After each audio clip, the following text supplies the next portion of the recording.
Again, the anger of the Lord was aroused against Israel, and he moved David against them to say, "Go, number Israel and Judah." So the king said to Joab, the commander of the army who was with him, "Now go throughout all the tribes of Israel, from Dan to Beersheba, and count the people, that I may know the number of the people." And Joab said to the king, "Now may the Lord your God add to the people 100 times more than there are, and may the eyes of my lord the king see it. But why does my lord the king desire this thing?" Nevertheless, the king's word prevailed against Joab and against the captains of the army.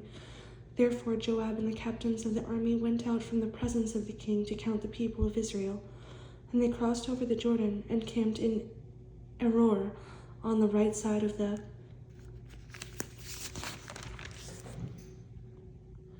town, which is in the midst of the ravine of Gad, and toward Jazer.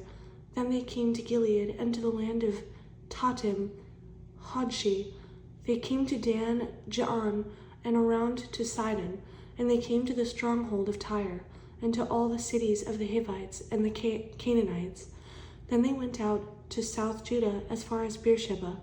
So when they had gone through all the land, they came to Jerusalem at the end of 9 months and 20 days.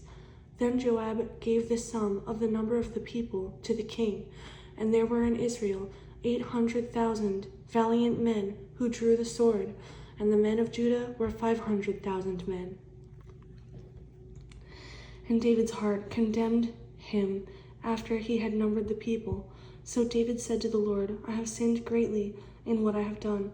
But now, I pray, O Lord, take away the iniquity of your servant, for I have done very foolishly."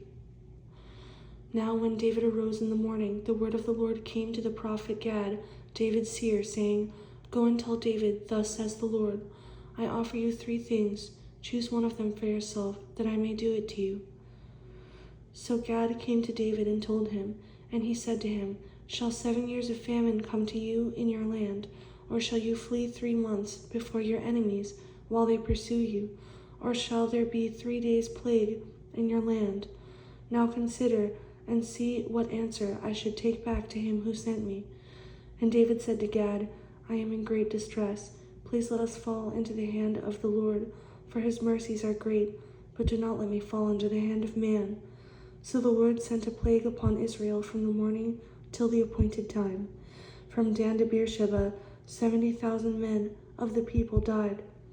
And when the angel stretched out his hand over Jerusalem to destroy it, the Lord relented from the destruction and said to the angel who was destroying the people, "It is enough. Now restrain your hand." And the angel of the Lord was by the threshing floor of Araunah the Jebusite. Then David spoke to the Lord when he saw the angel who was striking the people, and said, "Surely I have sinned, and I have done wickedly. But these sheep, what have they done? Let your hand, I pray, be against me and against my father's house." And Gad came that day to David and said to him, "Go up, erect an altar to the Lord on the threshing floor of Araunah the Jebusite." So David, according to the word of Gad, went up as the Lord commanded. Now Araunah looked and saw the king and his servants coming toward him. So Araunah went out and bowed before the king with his face to the ground. Then Araunah said, "Why has my lord the king come to his servant?" And David said, "To buy the threshing floor from you, to build an altar to the Lord, that the plague may be withdrawn from the people." Now Araunah said to David, "Let my lord the king take and offer up whatever seems good to him. Look, here are oxen for burnt sacrifice, and threshing implements, and the yokes of the oxen for wood. All these, O king, Araunah has given to the king." And Araunah said to the king, "May the Lord your God accept you." Then the king said to Araunah, "No, but I will surely buy it from you for a price. Nor will I offer burnt offerings to the Lord my God with that which costs me nothing." So David bought the threshing floor and the oxen for 50 shekels of silver. And David built there an altar to the Lord, and offered burnt offerings and peace offerings. So the Lord heeded the prayers for the land, and the plague was withdrawn from Israel.